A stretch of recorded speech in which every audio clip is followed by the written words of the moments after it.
మనందరం కూడా ప్రతి సంవత్సరం క్రిస్మస్ చేసుకుంటూ ఉంటాం. అసలు క్రిస్మస్ అనగా ఏంటి? క్రిస్మస్ ఏ సందేశాన్ని మనకిస్తూ ఉంది? What is the true message of Christmas? ఆ యొక్క విషయాన్ని ఈ రోజు మనం చూసినట్లయితే, తండ్రి అయినటువంటి యెహోవా ఒక ఉన్నతమైనటువంటి ఉద్దేశం చేత మానవ జాతిని సృష్టించారు. అయితే ఆ మానవుడు సాతానుతో చేతులు కలిపి దేవునికి అవిధేయుడిగా మారడం ద్వారా మానవుడు మరణాన్ని కొని తెచ్చుకున్నాడు. దేవుడు అనుగ్రహించాలనుకున్న నిత్య రాజ్యానికి దూరం అయిపోయాడు. ఆయన సృష్టించినటువంటి మానవుణ్ణి ఆ అపవాది బానిసత్వం నుండి ఒక వెల చెల్లించి తిరిగి సంపాదించుకోవలసినటువంటి పరిస్థితి ఏర్పడింది. అయినప్పటికీ కూడా దేవుడు వెనకాడలేదు. నేను ఆ యొక్క మానవుణ్ణి తిరిగి కొనుక్కుంటాను, పర్చేస్ చేస్తాను అని ఆయన చేసినటువంటి పని ఏంటంటే, యోహాను సువార్త 3వ అధ్యాయం 16వ వచనం. ఈ వచనాన్ని మనం చాలా తప్పుగా అర్థం చేసుకుంటూ ఉంటాం, చాలా సునాయాసంగా చదివేస్తాం. మనందరికీ తెలుసు, దేవుడు లోకముని ఎంతో ప్రేమించెను కాగా ఆయన తన అద్వితీయ కుమారునిగా పుట్టిన వాని యందు విశ్వాసముంచు ప్రతి వాడును నశింపక నిత్య జీవము పొందినట్లు ఆయనను మనకు అనుగ్రహించెను. కానీ ఈ యొక్క వచనంలో దాగి ఉన్నటువంటి అర్థాన్ని మనం చూసినట్లయితే,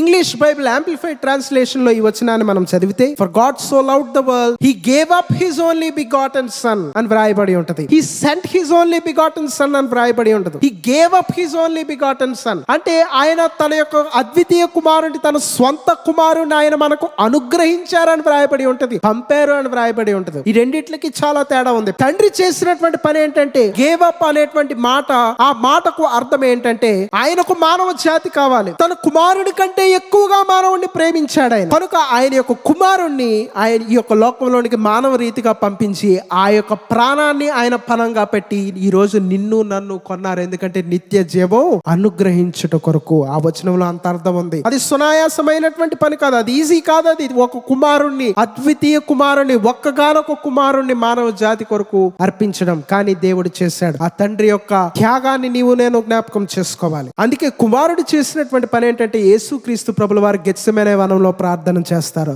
తండ్రి, నీ చిత్తమైతే ఈ గిన్నెను నా యొద్ద నుండి తొలగించు, అయినను నా చిత్తము కాదు నీ చిత్తమే సిద్ధించును గాక. అంటే కుమారుడు ఇప్పుడు ఏం చేస్తూ ఉన్నాడంటే, తండ్రి యొక్క చిత్తానికి లోబడినటువంటి విషయాన్ని మనం చూస్తాం. తండ్రి యొక్క చిత్తానికి లోబడి తండ్రి ప్రేమించినటువంటి ఆ మానవ జాతిని ఈయన కూడా ఎంతో ప్రేమించి మానవ రీతిగా ఆయన యొక్క లోకంలో పుట్టి ఆయన యొక్క ప్రాణాన్ని వెలగా చెల్లించి నిన్ను నన్ను కొని తిరిగి మనందరికీ కూడా నిత్య జీవాన్ని, నిత్య రాజ్యాన్ని అనుగ్రహించారంట. దేవుని పరిశుద్ధ నామమునకు మహిమ కలుగును గాక. This is the true message of Christmas. అయితే ఈ యొక్క క్రిస్మస్ ని మనం మిస్ చేస్తూ ఉంటాం. ఈ నవంబర్ డిసెంబర్ నెలలో వచ్చే సమయానికి మన యొక్క సెలబ్రేషన్స్ లో బిజీ అయిపోతూ ఉంటాం, షాపింగ్స్ లో బిజీ అయిపోతూ ఉంటాం. ప్రియులారా, జాగ్రత్త. దేవుని యొక్క ప్రేమను మనం జ్ఞాపకం చేసుకోవాలి. దేవుని యొక్క త్యాగాన్ని మనం జ్ఞాపకం చేసుకోవాలి. అది సునాయాసమైనటువంటి పని కాదు, అది ఈజీ కాదు. అది ఒక కుమారుణ్ణి, అద్వితీయ కుమారుణ్ణి, ఒక్కగానొక కుమారుణ్ణి మానవ జాతి కొరకు అర్పించడం. కానీ దేవుడు చేశాడు. ఆ తండ్రి యొక్క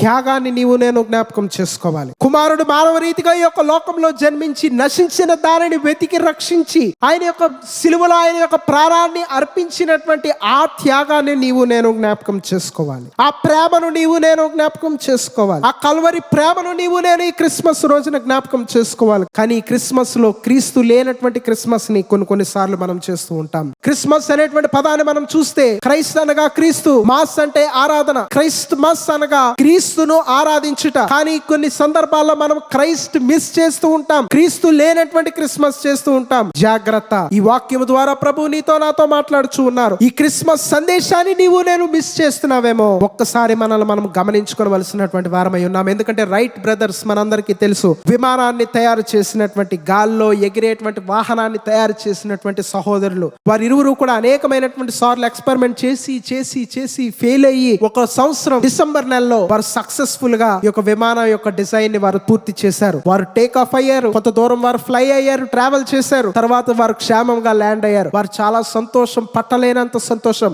ఎవరు సాధించలేనటువంటిది వారు సాధించారు. యావత్ మానవాళి చరిత్రలోనే ఒక చరిత్ర సృష్టించారు. గాలిలో ఎగిరి ప్రయాణించేటువంటి వాహనాన్ని వారు తయారు చేశారు. వారు సంతోషం పట్టలేక వారి యొక్క సహోదరికి ఒక టెలిగ్రాఫ్ పంపిస్తారు. మేము సక్సెస్ఫుల్ గా ఈ యొక్క విమానాన్ని తయారు చేయగలిగాం, టేక్ ఆఫ్ అయ్యాం, కొంత దూరం ట్రావెల్ చేసాం, క్షేమంగా మనం ల్యాండ్ అయ్యాం. మేము ఈ డిసెంబర్ నెల క్రిస్మస్ కి, వెకేషన్ కి ఇదే వాహనంపై మేము గాలిలో ప్రయాణం చేస్తూ మీ యొక్క ఇంటికి రాబోతూ ఉన్నాం. మనము సంతోషంగా మన యొక్క ఫ్యామిలీ అంతా కలిసి ఈ యొక్క క్రిస్మస్ ని మనం ఎంజాయ్ చేద్దామని ఒక టెలిగ్రాఫ్ పంపించారు. అయితే ఆ టెలిగ్రాఫ్ చదివినటువంటి ఆ యొక్క సహోదరి చాలా సంతోషంగా ఫీల్ అయింది. నా సహోదరులు మానవ చరిత్రలోనే ఎవరు సాధించలేనటువంటి గొప్ప విజయాన్ని వారు సాధించారు, విమానాన్ని వారు సక్సెస్ఫుల్ గా తయారు చేయగలిగారు అని చెప్పి ఆ టెలిగ్రాఫ్ పట్టుకుని పరిగెట్టుకుంటూ ఒక న్యూస్ పేపర్ ఎడిటర్ దగ్గరికి వెళ్తది. వెళ్ళి ఆ టెలిగ్రాఫ్ చూపించి ఖచ్చితంగా మీ యొక్క న్యూస్ పేపర్ లో రేపు పబ్లిష్ చేయాలి అని చెప్పి ఆమె అడుగుతుంది. అయితే అటువంటి సమయంలో ఏంటమ్మా ఏం పబ్లిష్ చేయాలని ఆ టెలిగ్రాఫ్ ఆయన చదువుతాడు. చదివి ఆయన అన్నటువంటి మాట ఏంటి, చాలా సంతోషం, మీ యొక్క సహోదరులు ఈ యొక్క క్రిస్మస్ కి మీ యొక్క ఇంటికి వస్తున్నారు, మీరు సంతోషంగా గడపబోచు ఉన్నారని. ఆమెకు ఏం చేయాలో ఏం చెప్పాలో అర్థం కాలేదు. ఎందుకంటే ఆమె న్యూస్ పేపర్ ఎడిటర్ దగ్గరికి వెళ్ళింది ఈమె సహోదరులు ఈమె దగ్గరకు వస్తున్నారు అనేటువంటి వార్త కోసం కాదు, తన సహోదరులు విమానాన్ని కనిపెట్టి తయారు చేశారు అనేటువంటి వార్తను న్యూస్ పేపర్ లో పబ్లిష్ చేయడం కొరకు. కానీ ఆ యొక్క న్యూస్ పేపర్ ఎడిటర్ అసలైనటువంటి సందేశాన్ని విడిచిపెట్టి, ఆ గుడ్ న్యూస్ ని విడిచిపెట్టి, అవసరం లేనటువంటి విషయాన్ని అతను చదివి అతను పట్టించుకున్నటువంటి విషయాన్ని మనం చూస్తాం. ఈ రోజు చాలా మంది క్రైస్తవులు చేసేటువంటి క్రిస్మస్ ఇదే. అసలైనటువంటి గుడ్ న్యూస్ ని విడిచిపెడతారు, క్రిస్మస్ కు కారణమైనటువంటి క్రీస్తుని విడిచిపెడతారు, క్రిస్మస్ చేస్తూ ఉంటారు. జాగ్రత్త, ఈ రోజు ఈ క్రిస్మస్ రోజున నీవు నేను మన యొక్క జీవితాన్ని మనం ప్రశ్నించుకోవలసినటువంటి వారమై ఉన్నాం. ప్రియులారా, క్రిస్మస్ అనగా గిఫ్ట్స్ పంచేటువంటి కాలం, బహుమానాలు ఇచ్చుకునేటువంటి కాలం. అయితే ప్రభు వారికి మనం ఏం బహుమానం ఇస్తున్నాం? ప్రభు వారు ఆయన చేసినటువంటి త్యాగానికి తిరిగి మనం ఏమి ఇవ్వగలం? ఒక తండ్రి చేసినటువంటి త్యాగానికి మనం ఏమి ఇవ్వగలం? కుమారుడు చేసినటువంటి త్యాగానికి మనం ఏమి ఇవ్వగలం? ఈ రోజు నీవు నేను ఏమి ఇవ్వగలం అంటే ఆయన అడిగేది ఏంటంటే నీ నా హృదయం మాత్రమే. ఆయన దైవ గ్రంథంలో తెలియపరిచారు, విరిగి నలిగినటువంటి హృదయమే నాకు ఇష్టమైనటువంటి కానుక, నాకు ఇష్టమైనటువంటి బలి. నీ నా విరిగి నలిగినటువంటి హృదయం, నేను పాపినండి, నేను దోషినండి, నేను చాలా లోకంలో జీవిస్తూ ఉన్నానండి, దేవునికి చాలా దూరం అయిపోయానండి అని నీవు అనుకుంటూ ఉన్నావేమో. నా ప్రియ సహోదరుడా, నా ప్రియ సహోదరి, ఈ రోజు నీ హృదయాన్నే దేవుడు అడుగుచూ ఉన్నారు. ఈ క్రిస్మస్ కాలంలో నీ యొక్క హృదయాన్ని దేవునికి సమర్పించగలవా? ఈ రోజు నీ యొక్క జీవితాన్ని దేవుని యొక్క చేతుల్లో నువ్వు పెట్టగలవా? ఒక ఊరిలో ఒక ఆక్షన్ ని నిర్వహిస్తారంట, ఒక వేలం పాట నిర్వహిస్తూ ఉన్నారంట. అనేకమైనటువంటి ఖరీదైనటువంటి వస్తువులు వారు వేలం పాటలో సేల్ చేస్తూ ఉన్నారు. అనేకమైనటువంటి ధనవంతులు వచ్చి వస్తువులు గాని పెయింటింగ్స్ గాని వారు వెల చెల్లించి కొనుక్కుంటూ ఉన్నారు. కొన్ని లక్షల రూపాయలు చెల్లించి వారు కొనుక్కుంటూ ఉన్నారు. అయితే ఆ వస్తువులతో పాటు ఒక వైలిన్ ని వారు చూపించి దీన్ని ఎవరైనా కొంటారా అని చెప్పి వారు చూపించారంట. ఎవరు కొనడానికి ఇష్టపడలేదంట. ఎందుకంటే ఆ యొక్క వైలిన్ స్ట్రింగ్స్ ఊడిపోయి సరి అయినటువంటి ట్యూనింగ్ లేకుండా గీతలు పడిపోయి దాని యొక్క పెయింట్ గాని ఫినిష్ గాని మొత్తం పాడైపోయి చాలా యూజ్లెస్ గా పడినటువంటి వైలిన్ అంటది. దీనికి ₹1 కూడా పెట్టడం అనవసరము, ఒక్క నోటు కూడా ఈ వైలిన్ మీద సరిగ్గా ప్లే అవ్వదు అని వారు మాట్లాడుకుంటూ ఉన్నారు. అయితే అటువంటి సమయంలో ఒక పెద్ద వయసు ఉన్నటువంటి వ్యక్తి లేచాడంట. అతను ఎదరికి నడుచుకుంటూ వచ్చాడు. అతను పెద్ద ఖరీదైనటువంటి దుస్తులు కొనలేదు, పెద్ద ధనవంతుడిగా కూడా కనబడట్లేదు. అతను చేసినటువంటి పని ఏంటంటే ఆ వైలిన్ పట్టుకుని ఆ స్ట్రింగ్స్ అన్ని తిరిగి అటాచ్ చేయడం ప్రారంభించాడు. ఆ వైలిన్ ని రిపేర్ చేయడం ప్రారంభించాడు. అక్కడికక్కడే ఆ వైలిన్ ని ట్యూన్ చేయడం ప్రారంభించాడు. ట్యూన్ చేసిన తర్వాత ఆ యొక్క వైలిన్ ని తన యొక్క షోల్డర్ మీద పెట్టుకుని ఒక మెలోడియస్ సాంగ్ ప్లే చేయడం ప్రారంభించాడు. అందులోంచి ఆ యొక్క మెలడీ బయటికి రాగానే అది విన్నటువంటి వారు అందరూ సంతోషిస్తూ ఉన్నారు. వెంటనే అక్కడ ఉన్నటువంటి వారు మేము ఇంత ప్రైజ్ పెట్టుకుంటాం, అంత ప్రైజ్ పెట్టుకుంటామని అలాగా వారు ఆక్షన్ జరిగిన తర్వాత కొన్ని లక్షల రూపాయలకు అది సేల్ అయిందంట. అయితే ఆ వారు అక్కడ ఉన్నటువంటి వారు అడిగారంట, నీవు ఎవరు, అసలు నువ్వు ఈ వైలిన్ ని ఎందుకు దగ్గరకు వచ్చి రిపేర్ చేసావు అని చెప్పి అడిగితే అతను అన్నాడంట, ఈ ఊర్లో నేను వైలిన్ ని తయారు చేస్తూ ఉంటాను. ఆ వైలిన్ ని దూరం నుంచి చూసినప్పుడు నాకు అర్థమైంది ఆ వైలిన్ ని తయారు చేసింది నేనే. అది పాడైపోయినటువంటి పరిస్థితుల్లో ఉండడం చూశాను, సంగీత మాధుర్యాన్ని బయటకు తేలైనటువంటి పరిస్థితుల్లో నేను చూశాను. కానీ నాకు తెలుసు ఆ పాడైపోయినటువంటి వైలిన్